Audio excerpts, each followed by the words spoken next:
And as lay faithful, we have to encourage them and build up their confidence and let them know we're behind them and we will support them, but we need their help and support too. I'm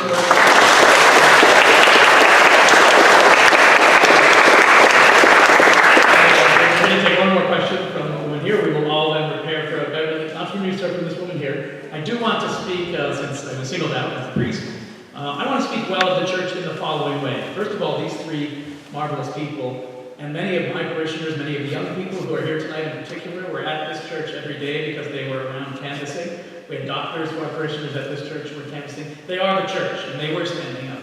And if in fact it had only been the church-going Catholics vote, though too many voted yes, we would have won if it had only been the church-going Catholics. In defense of the bishops, I'll make no defense of myself. You can talk to me in the back about what I may or may not have done or done better. In defense of the bishops, I do believe many of them made the following calculation.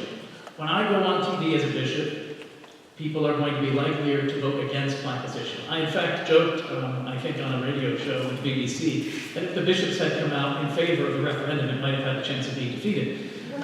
That's unfortunately, for reasons that aren't all irrational, that's the state we're in. And so I do think the bishops faced a precarious choice. Although I very much appreciate that people want to see more from me and from them, I don't want to underestimate how much the lay faithful did, especially those who were coming and praying here at this church, because they really poured their hearts and souls into the fight for the unborn. One last question, and then we'll all have a chance to chat in the back.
Well, thank you, and we'll let the panel talk. The thrust of the question was, thank you very much for the anecdote as well, but the question is, how do we get to the young?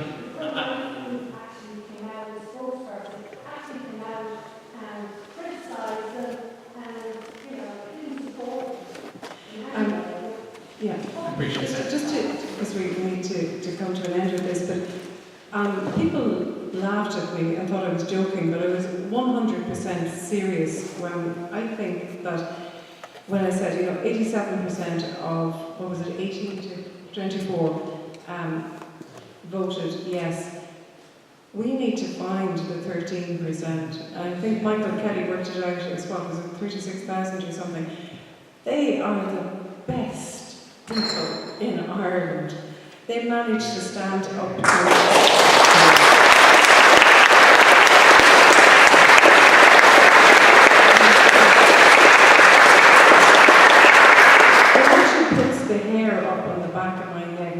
young people managed to stand up to the intimidation, the peer pressure, the relentless propaganda. Every time that they went onto Facebook, every time they looked at their Instagram account and so on.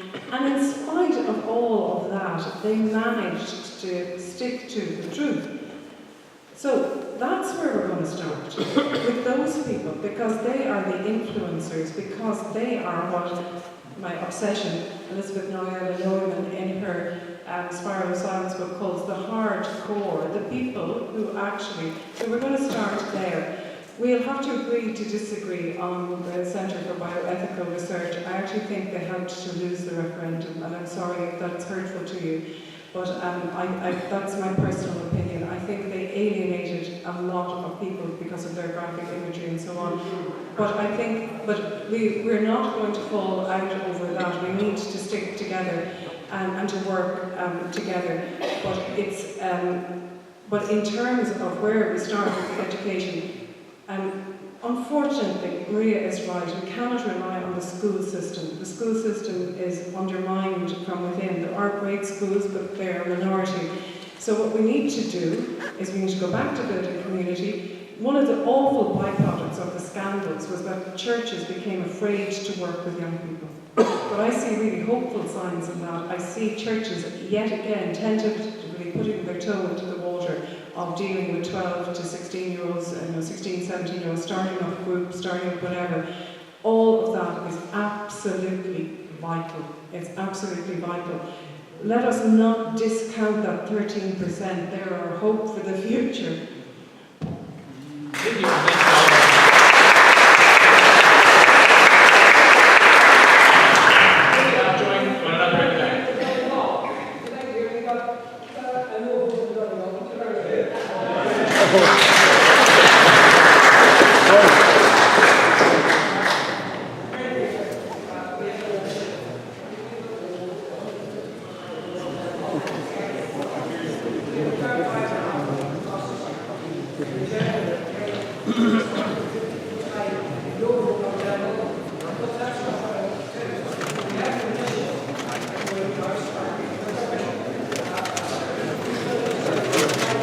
Right.